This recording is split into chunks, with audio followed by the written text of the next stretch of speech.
I firmly believe that a 1-hour hygiene visit, non-assisted driven hygiene, is the way to go to develop a 3D dentist style practice, where it's not about volume, but more about doing more of the dentistry you love, having more revenue, and building a enjoyable practice.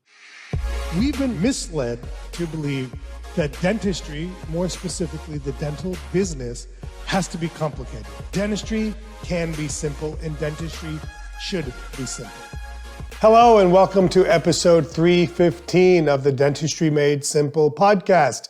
I'm your most amazing host, Dr. Tarun Agarwal, and I'm joined by our most non-amazing co-host, the pregnant Meredith Cooper Jones. Most amazing. Yeah, most non-amazing. I use the word amazing in it. Yeah, just okay. preview. So just leave out that first part. The non-part? Yeah. Whatever, okay. That's what Listen, have you ever heard your hygienist say there's not enough time in the appointment for that? And I think the reason this is because we haven't outlined what is the anatomy or the breakdown of an effective hygiene recall visit. So in this week's episode, Meredith and I are going to take the opportunity to break down our 2020 hygiene recall visit. But before we get into that, let me turn it over to Meredith Cooper Jones. Hi everyone, I do have a review, so thank you to those who have written us reviews. If you have not, please leave us a review on Apple Podcasts so I can give you a shout out on the next episode. This is from Dr. Mike Oslong. He said, great stuff, 5 stars, thank you. Thank goodness. I find the podcast to be relevant to the challenges I encounter daily in my office. Great ideas that can be implemented. That's all we hope for, right? Big Mike. Short, sweet, and to the I love point. Big Mike. Big Mike's amazing that he gave us a short and sweet. So what was his name again? Mike Oxlong? Yes. Mike Coxlong? Yeah. Did you leave that review? Let's keep going. As one of your friends? Let's keep going. So let's get Big into Mike in the house. Let's get into one of the breakdowns of the hygiene review and the hygiene recall visit. So we've kind of broken it up into a 20-20-20. So let's start with the first 20 minutes of the appointment, which we've kind of called the records gathering appointment. Part of What are you laughing at, Meredith? I'm not laughing. How childish me and my friends are. But they're dentists, so they left us reviews. There's more coming. You made me read it. Just so you know, there's more coming. Make them anonymous. No, they're coming. All right, so let's talk about record gathering the first 20 minutes. So we did have one person in our mastermind who was doing 45-minute recalls. So she's gone back, you've asked her to implement an hour, so she's gonna look like the hero, right? Yeah. All this extra time that they have. So let's talk about how we do 1-hour recalls. Yeah. And in the first 20 minutes, we have records gathering. Yeah, so kind of before we get in all seriousness, before we get into... Get it together. Let me get my stuff together here, stop being a child. So let me say this. I firmly believe that a 1-hour hygiene visit, non-assisted driven hygiene, is the way to go to develop a 3D dentist style practice, where it's not about volume, but more about doing more of the dentistry you love, having more revenue, and building a enjoyable practice. So the first 20 minutes are all about fit chat and record gathering, okay? So of the 60 minutes, the first 20 minutes is when we do all our records gathering. So what does records gathering look like? Number one, you gotta sit down and kind of figure out what the patient's here for. Just that 2-3 minutes of social fit chat, as Paul Homily likes to call it. Like, you know, what's going on in your life? Have you been anywhere? How are the kids? Or how's the XYZ doing? You know, things that honestly most hygienists are great, unbelievably great at. The second thing we do is we then take our photographs. So on the recall visit, we're not necessarily taking all 6 of our photographs that we do on a new patient visit, but we're taking at least 1 or 2 specific photographs specific to any type of treatment that they may need. So during the chart audit for that day, you may see that this patient has some unscheduled treatment or watches in areas of the lower left and upper right, for example. So what we would do in this situation, we would take a lower arch picture and an upper arch picture, and we'd have that as part of our updated records for photos on this visit. We'd also take CBCTs or x-rays, again, if they're due, CBCT if they're due for their 3-year pano, or x-rays, intraoral x-rays if they're due for their bite wings or whatever. So sometimes that's not required on some of our recall visits. And then we'll take a digital impression. So again, once a year, we take a digital impression on all our recall patients. Some of us aren't quite there yet. So basically, we have 20 minutes to gather. This would also include charting, perioprobing, all the things. 20 minutes to get all the records together. Now, I firmly believe that 20 minutes is more than enough time to do all of this. And I do want to step back for a second. So what do I mean by take the CBCT and x-rays? That means take them, but it also means review them. So that's part of our skills path for our hygienists, is understanding how to review a CBCT, how to go through the volume so it's not 100% dentist driven. So that way when I come in for my exam, which we'll talk about when we do the exam, when I come in for my exam, the hygienist can drive the mouse, and it'll be the second time that the patient is seeing their CBCT. Same thing with the intraoral x-rays. We'll take the bite wings or the PAs and we'll show the patients we're looking for decay, we're looking for bone level, we're looking for flat architecture of bone. So we'll review those things with the patient. And then on the digital impression, again, once you get good with practice, and especially for hygienists, if they're doing this 4, 5, 6, 7, 8 times a day, they should easily be getting down to where they can take a digital impression in 4 to 6 minutes per patient, and that's very realistic. So this whole 20 minutes of record gathering and kind of, basic conversing with the patient is very reasonable, and we're doing it day in and day out in our practice, and the 20 minutes is very, very reasonable to do. Now, once this 20 minutes is up, this first 20 minutes of records gathering, at this point in our practice, our hygienist is going to fill out a little cheat sheet that she then gives to the dentist. And this allows the dentist to know that anytime between now and the end of the visit, so now I've given the dentist 40 minutes to be able to come in and do their exam. My preference is they come within the next 20 minutes to do the exam. So now the dentist is known that they can come in at any point in time and do the exam from this point forward. I do not like the dentist to come in before these 20 minutes, before the records are gathered, because we need these records to show and to kind of do show and tell with the patient.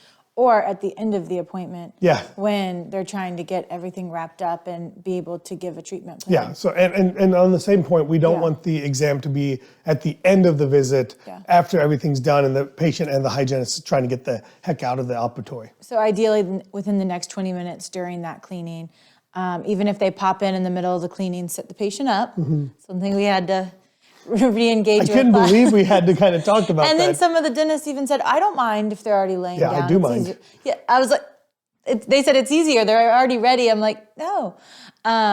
So yeah, a lot. If your team feels like they can't get through this first 20 minutes, especially, because I feel like that's some of the things then the digital really, impression is usually the slowdown. Yeah, well, what I was going to say is, since those are the things we really focus on in our 3D boot camp, that we just had a great one of those with team members, and we walked through hygiene recalls, new patients, and we actually role played them from start to finish, from the patient walking in the office to walking the patient out of the office. We even had role changes, set changes, sorry. So let's get into our next 20 minutes of the appointment. Clean and to the point, cleaning. What they came for, right? The hygienist's favorite part. Yeah, so we allocate 20 minutes, roughly 20 minutes, plus or minus, some time there for the actual cleaning. And so I've gotten pushback in the past from hygienists that this isn't enough time, and I'll typically say why. They go, well, it takes me longer, I need more time to hand scale. I'll say, well, the first thing I'll say is then we need to stop completely hand scaling our patients. So with modern technologies like piezo or even Cavitron, we're reaching a point where there should not be, the majority of the cleaning itself should not be done with hand instruments. So we want to use a piezo and a Cavitron, and we got to get our team comfortable with that concept and how to use those machines and what settings to use those machines at, so that we're not creating a lot of sensitivity and pain for the patient. So the other thing I would get pushed back on is, well, I can't get my patient's teeth cleaned in 20 minutes. And my rebuttal to that is, honestly, with whether it's mechanical or hand scaling, if we can't get the teeth cleaned in 20 minutes, my argument is it's not a traditional recall prophy. At that point, your patient needs more treatment than that. They're not a simple prophylaxis. So at that point, they may be perio treatment, they may be, multiple prophies to get them caught back up, any number of things. So, and one of the things I use is when I walk into the room is how dirty is that 2x2 that the hygienists have on their chest. And I'm like, the bloodier and dirtier it is, the more likely this hasn't been a prophy, should not have been a prophy appointment. So we're allocating 20 minutes for the prophy. And remember, again, the dentist can come in at any point in time. So that includes doing the cleaning itself with mechanical debridement and hand instruments, to do the flossing and polishing or air polishing, depending on what type of system you use in your practice. I don't know how else to say that's what this 20 minutes is that's for. That's what cleaning is. Cleaning. Any way you would like to do it. And so, yes, ideally the doctor has been in by this point, even if it's at the end of that cleaning, 20 minutes. And then the last 20 minutes would be the wrap up, the review and finish of the hygiene recall visit. So really kind of, again, not everybody's going to be ready for this, but I want to walk you through what we're doing in our practice, what has been working very well for us, and kind of what they're doing. So the last 20 minutes is review and finish. That's where the hygienist will schedule the next recall based on block scheduling. The next recall, the hygienist will put together the treatment plan from the exam or their own assessment, or their preliminary treatment plan from their own assessment. In our practice, our hygienist will also put together a financial menu for single visit dentistry. So if the patient has basic restorative or basic one to two appointment needs, the hygienist will put together their financial menu for that particular treatment. And then they'll do their notes all in this time and schedule whatever needs to be scheduled. So, that's kind of the anatomy of the last 20 minutes. Yeah. Or they're transferring, if it's something bigger, to a treatment coordinator, front office person, admin. They even may be having that person, the next step, have that person come back for the exam, especially if they're running behind, so that they know they can take over. So, but ways to avoid doing that is having to transfer to someone for a simple plan would be to have the doctor come in. Yeah, so I want to talk a little bit about some of the nuances here. Yeah. One of the nuances is after the first 20 minutes, if we gain an assessment that there's a lot of dentistry that needs to be done, our hygienist will give our treatment coordinator a heads up that, hey, patient Meredith's here. We've done our records gathering, and it's rough. There's going to be a lot of dentistry, and we'll need you for the exam. So when Dr. A comes in to do Meredith's exam, we'd like you to pop in with her. So this way, the treatment coordinator has a heads up that sometime in the next 30 to 40 minutes, Dr. A is going to come in and do exam. This exam might be relatively extensive. And that way the hygienist is not responsible for doing the treatment plan and the financial menu on that patient, but the treatment coordinator will be. And instead of having the hygienist write it down and then transfer it to the treatment coordinator, we would prefer for the treatment coordinator to be in the room with the dentist when they're doing the exam on that patient. Mm-hmm. What are the other common questions we get, Meredith, from hygienists or dentists about this? Because we do get pushback on definitely not notes. Enough time. They're like, when am I supposed to do my notes? What are notes? I'm kidding. I'm kidding. I would say, when am I supposed to do my notes? And then a lot of times they just drop them at the front. Yeah. So I would say the communication between the front and the back, even if they don't need anything, hey, this is so-and-so, everything's been taken care of, she's good to go. Yeah. So I think the framework, the framework for the handoff, the baton transfer is very important. So, and that seemed to be what people lacked. Yeah, absolutely, or the succinctness of it. Yeah. So for us, when we do transfers, we focus on two types of transfers. One is the framework of the team members, the clinical team member, hygienist or assistant, to the dentist of kind of their assessment, their recommendation, and their readiness, which we're going to talk about in the next episode. Dive into that deeper, and then the second transfer will be from the team member or the dentist to the treatment coordinator of what they found, what's important to the patient, what's holding the patient back, all of that to the treatment coordinator. So when they sit down and kind of review all of this with the patient, they have an idea of what's important, what their ideal plan is, what the backup plan is, so that the whole team is kind of ready to go. So anything else on this one, Mare Bear? No, I think that was kind of our 2020 hygiene recall For visit. 2023. Yeah, broken down for most of our. All right.